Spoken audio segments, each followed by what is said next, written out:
যে সমস্ত নারী এই চারটা কাজ করবে, এই চারটা কাজের গ্যারান্টি দিবে, তাদেরকে জান্নাতের 8টা দরজার গ্যারান্টি দেয়া হবে। কি চারটা কাজ? 1 নাম্বার, আল মারআতু ইযা সাল্লাত খামসাহা, যে নারী 5 ওয়াক্ত নামাজ পড়ে। কি করে? জেলা স্টেডিয়ামে অবস্থানরত আমার নারীরা, বোনেরা, বিশ্বনবী আপনাদেরকে 4টা কাজের কথা বলেছেন, খুব বেশি না। 4টা করলে 8 জান্নাতের দরজা সব খোলা। কোনটা দিয়ে যাবেন? যেটা দিয়ে মনে চায়। 1 নাম্বার 5 ওয়াক্ত নামাজ। আমার বোনেরা জোহরের নামাজ পড়তে পড়তে এটা আসরে নিয়ে যায়, আসর পড়তে পড়তে এটা মাগরিবে নিয়ে যায়। এরকম আসরা নাই? লালমনিরহাটে হয়তো নাই। আমার বোনেরা এটা করবেন না। ইন্নাস সালাতা কানাত আলাল মুমিনিনা কিতাবাম মাওকুতা, সময় মতো পড়বেন। সামাত সাহারা, রমাদানের রোজাগুলো রাখবেন।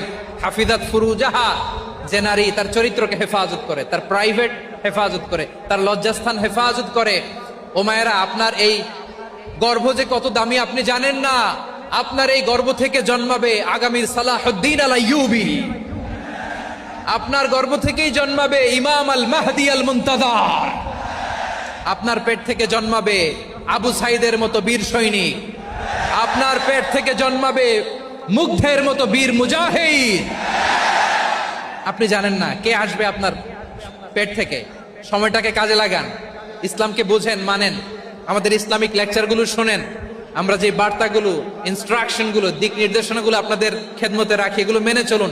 আপনিই পারেন আপনার ঘরটাকে জান্নাতের টুকরা বানাতে। একটা